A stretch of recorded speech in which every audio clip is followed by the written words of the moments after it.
Are you trying to dominate your fantasy football league? Do you want so many championship rings it's impossible to sign autographs? Well, crack open a beer, pour yourself a glass of bourbon, and settle in, because you've come to the right place. Welcome to Hammercast. What's up, guys? My name's John Camacho, and this is Camacho's Corner on the Hammercast Network. And guys, today we are going to be breaking down the Seattle Seahawks and Russell Wilson divide. And this is going to be kind of interesting. I've got a couple different sources here. I'm going to have all my sources linked below, by the way, so you can check out the articles firsthand and let me know in the comments if you think I'm off base on some of my assumptions. I'm pretty much going to stick to the facts and the things that I've read in other articles. And then at the end, I'm going to bring in one other parallel that I think is worth mentioning. I really haven't heard it talked about, and I just have to bring it up because I think it will kind of explain the situation from Russell Wilson's side really, really well. If you just want to hear my take and you're not interested in the full timeline, I will leave a time code in the comments. You can check it out and just go straight there. But guys, let's get to the timeline, right? And I'm going to bounce around here first, but we have to start the beginning. We know about the let Russ cook stuff. The beginning of the season was absolutely awesome. Then they play the Buffalo Bills, and they lost the Buffalo Bills, and it was Russell Wilson's fault. Let's be honest. Russell Wilson throws 4 interceptions, and after that game, Pete Carroll comes out and says this: "I don't recognize that game. It's a game that I don't have any place in for my brain." Now, that could be talking about Russell Wilson's issues or Russell Wilson's non-security of the football, whatever you want to call it. I think he is more specifically talking about the air raid style, let Russ cook, run and gun type of offense that they had been running, the more aggressive style of offense that Russell Wilson lobbied for in the offseason with let Russ cook, the fans lobbied for, and was working up until that game. I think that's what he was talking about there, and it didn't get better. They play the Rams the next week. Russell Wilson throws 3 more interceptions, and for all intents and purposes, that was the end of the let Russ cook era of Seattle Seahawks football. The following week, they're slated to play the Arizona Cardinals on Thursday Night Football, and Russell Wilson has a long meeting before that game with Pete Carroll and other offensive coaches on the team, and he leaves that meeting visibly upset. This is all according to the Atlantic article that came out on the rift between Russell Wilson and Pete Carroll. That is linked below if you're interested in reading it. But that was a seismic shift in the way the Seattle Seahawks wanted to play. The first half of the season, they were going to play the Russell Wilson style, we want to let Russ cook. And the second half, Pete Carroll shut that down and kind of transitioned a little bit more to a safer game, run first, defensive style, the style of football that we've seen Russell Wilson and the Seattle Seahawks play for years now. And that is backed by facts, by statistical facts. The first half of the season, the Seattle Seahawks were averaging 4.5 offensive touchdowns per game. The second half, they averaged 2.4 offensive touchdowns per game. And listen, there's other reasons for that. I personally would argue that the passing scheme for the Seattle Seahawks really didn't change significantly between week 1 of the NFL season and their playoff game at the end of the year. That doesn't happen in the NFL. NFL teams figure you out so quick. You have to be able to adjust and evolve, as any team has to be able to do that. That's a fact. And listen, that is backed by other people talking. DK Metcalf had this quote on a podcast with Brandon Marshall. He said, "Teams just started to figure us out. We've been running deep passes ever since Pete Carroll got there. Play action, run the ball, go deep. Teams just said, we're not going to let you all go deep." And listen, I do think there's aspects of this interview that were probably playing to Russell Wilson's hand. Just another player coming out with dissatisfaction in the Seattle Seahawks offense and pointing at Pete Carroll as the problem. I do think there's other aspects of that. But at the end of the day, it does point to the rudimentary issue with the Seattle Seahawks scheme and with the Pete Carroll style football. But let's get back to the timeline real quick. Let's fast forward to the end of the year, the Super Bowl. And this part has been reported pretty well, so I'm going to kind of gloss over this. Russell Wilson wins the Walter Payton Man of the Year award, watches Tom Brady win the Super Bowl. Tom Brady, who had made the decision to leave the New England Patriots, the place where he won 6 Super Bowls, create his own situation down in Tampa, recruit a bunch of players, had a lot of control over the play calling, had a lot of control over the personnel around him, and it won everybody in Tampa a Super Bowl. Russell Wilson saw that and was obviously upset, and that was, I think, a catalyst for a lot of the things that happened this offseason. Russell Wilson, in this offseason, has been playing the game very, very well. He's been doing everything he can to shift the narrative towards, hey, I'm not the bad guy if I want to leave. And I kind of think he's right. I do.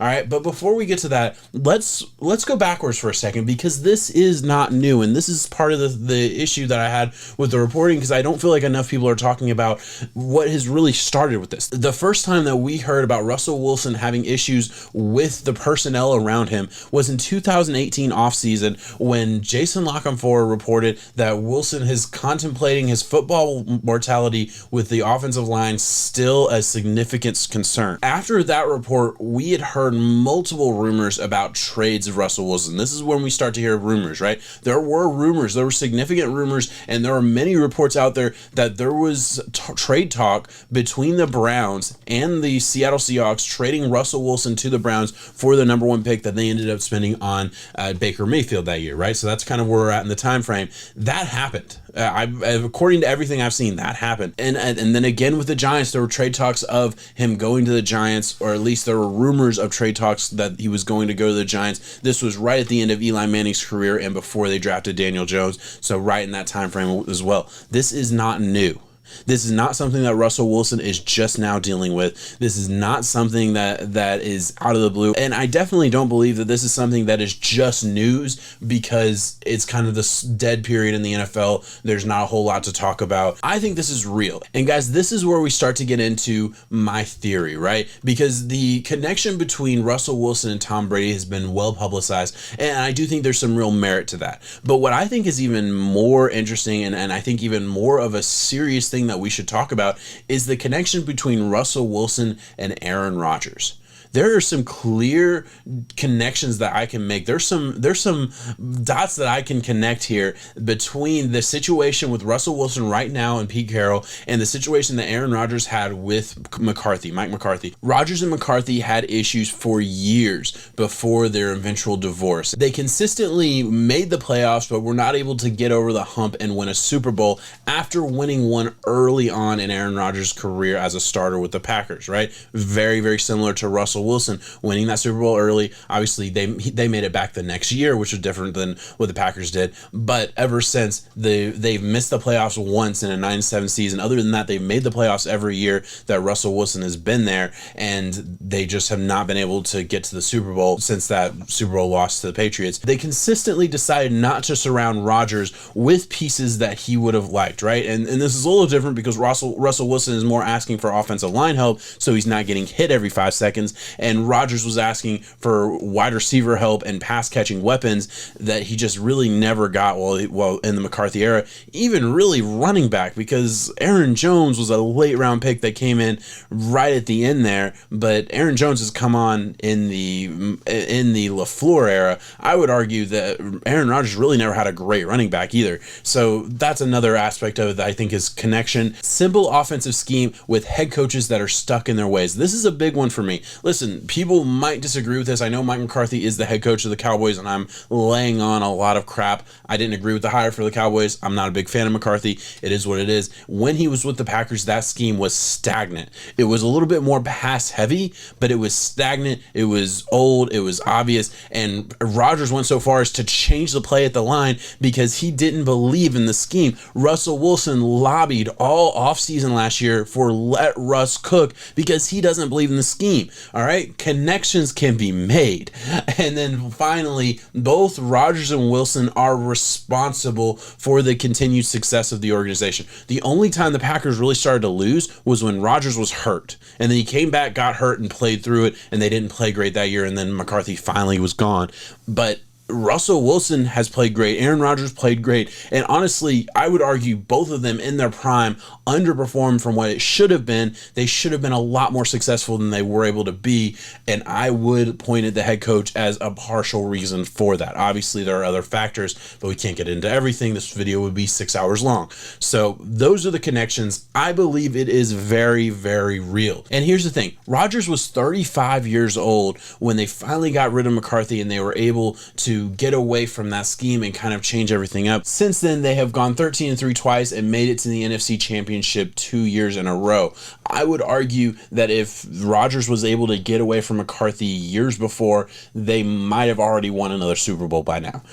Russell Wilson is 32 years old, and he is in a slightly different situation. Obviously, I pointed out the comparison. The big difference is Pete Carroll isn't going anywhere. And this is where we get back to news. This is a report from PFF talking about the ownership of the Seattle Seahawks, right? I 100% believe that Russell Wilson wants away from Pete Carroll. Pete Carroll probably isn't in love with Russell Wilson right now because of all of the shit that has been blown on him during this offseason, where Russell Wilson has very strategically kind of shifted the blame to the Seattle Seahawks and kind of done his best to get that out to football fans, Seahawks fans, and all of that. And I know Seahawks fans are divided on which side to take, but at the end of the day, this is not going to be a situation where Pete Carroll steps down. Pete Carroll is the head coach and the executive VP of football operations for a team that does not have an involved owner, right? Paul Allen died a couple years ago, who's the original owner of the Seattle Seahawks, leaving the Seahawks to Jody Allen, his sister. And according to this report from PFF, the Seahawks are essentially run by the corporation that runs all of their main assets, Vulcan Inc. And Vulcan Inc., according to this article, pretty much takes its advice from Pete Carroll. Pete Carroll is essentially the CEO, the VP, and the head coach. He runs the organization. He has the final say on everything. And there's really no reason that I can see that Jody Allen would step in and take the side of the quarterback over the coach, because for all intents and purposes, the Seattle Seahawks are making money either way. And I have to believe that if the Seattle Seahawks are run by this corporation, they're not really worried about the football side of the Seattle Seahawks. They're worried about the financial side. And listen, that is not to say that the Seattle Seahawks organization isn't trying to win. I wholeheartedly believe the coaches, players, and everybody that is involved with the football side is very, very serious about winning championships and all these things. But the ownership may not be as inclined to care one way or the other. That is my take. That is my opinion. And if that is true, Russell Wilson will not be on the Seattle Seahawks in the next couple years. I don't think it happens this year. I don't, because it would make no sense that Pete Carroll wouldn't do everything in his power to keep Russell Wilson. But if Russell Wilson keeps pushing and the ownership doesn't step in and make a decision to stick with the player over the coach, the future Hall of Famer, in my personal opinion, over the future Hall of Fame coach, let's just be fair, Pete Carroll is going to choose himself over Russell Wilson. That's just the facts. Pete Carroll's not comfortable with the style of play that I think Russell Wilson wants to play. Pete Carroll is never going to take the opinions of Russell Wilson as gospel and change the way they make decisions as far as personnel and things like that. It's just not going to happen. Aaron Rodgers was lucky.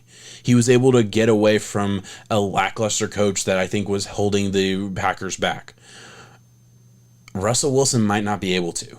And if he's not able to, he will pull the exact same move that we've seen plenty of NBA players pull, the exact same move that we are currently seeing Deshaun Watson try to pull, and a similar move that Tom Brady did in the offseason. Granted, he was a free agent, but move on. Force your team to either concede to what he wants or go to a team that he wants to be on. And those teams have been pointed out, names have been dropped, things like that have happened, and I'm not going to talk about that on this video because I think I'm just about out of time. I just needed to break down this in a way that I think makes sense. I hope I did that. Guys, if you have made it this long in the video, I am eternally grateful. Thank you so much for watching. Please consider subscribing to the channel for a ton of great content from a ton of different content creators on the Hammercast Network. I'm very happy to be a part of the team team. And if you're interested in more of my personal stuff, you can always go to Between the Pylons on YouTube, subscribe and like all my videos and do all of the things that you're supposed to do. Guys, thank you again for watching. Did you get all that? If not, make sure you head over to hammercast.com, subscribe, and join the Hammer Nation. Until next time, keep grinding.